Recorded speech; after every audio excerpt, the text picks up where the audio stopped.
Başarılı Alman yönetmenin 9 yıl sonra çektiği bu filminde neler anlatıldığını bir soru-cevap ile sizlerle paylaşayım.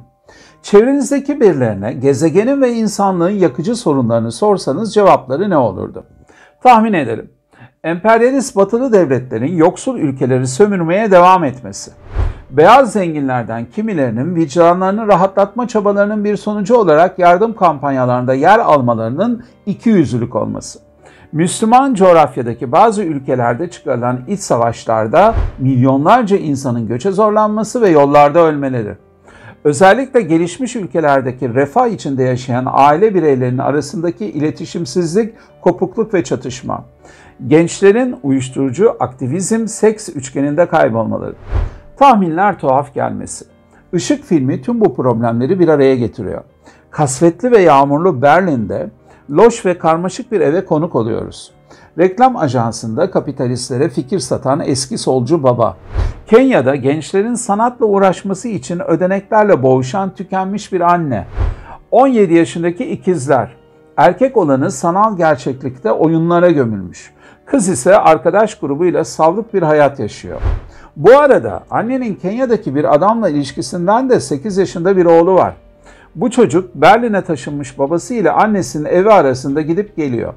Bir gün işte bu ailenin evinde Suriye'den kaçarak mülteci durumuna düşmüş, eğitimli, zeki, sezgileri ve duyguları gelişmiş, temizlikçi bir genç kadın işe başlar. Onunla birlikte ailenin kırılgan düzeni değişiyor, bastırılmış öfkeler, sırlar ve duygular açığa çıkıyor. Fakat ailesini geride bırakmış adı Farah olan Suriyeli kadının da önemli bir sırrı ve ajandası vardır. Seyredeceğiniz film 2 saat 42 dakikalık bir Tom Tykwer filmi. Takip edenler onu 1998'de çektiği Koş Lola Koş'tan tanır. Işık'tan önceki sinema filmini ise 9 yıl önce çekti.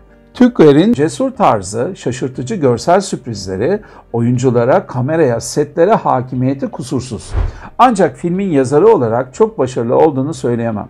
Çünkü Farah'ın kullandığı stroboskopik ışık terapisinin ruhları dengeleyici ve iyileştirici bir metafor olarak öne çıkması dramı başka türlerin önüne atıyor. Bilimsel gibi görünen bu terapi finale yakın okültizmle yakınlaşıyor.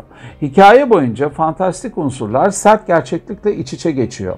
Yönetmen zaman zaman danslara ve müzikal sahnelere yer veriyor. Zorlama biçimde Queen'in Bohemian Rhapsody şarkısını bile kullanıyor. Hatta bir bölümde animasyona da başvuruyor. Yani iddialı ve ama dağınık bir film. Hikaye özetle aynı çatı altında kopmuş ve dağılmış modern bir aile modelini alıyor. İçine kayıplarıyla ve travmalarıyla baş etmeye çalışan yabancı bir kadını dahil edip bir sağaltım süreci başlatıyor. Ama hikayenin bütününe de gereği tartışılır bir yığın numara boca ediliyor. Üstelik filmde "ah şu aşağılık sömürgeciler" lafları da kör kör parmağım gözüne kullanılıyor. Güçlü oyunculara, bir küçük ışık kaynağı aradığınız kasvetli atmosfere, küçük gibi görünen ama sert muharebelerin yaşandığı ev tasarımlarına hayran kalmamak mümkün değil. Keşke gereksiz ayrıntıların ayıklandığı, daha kısa ve derli toplu bir film çıksaydı karşımıza. Bence o şekilde etkisi daha yüksek olurdu.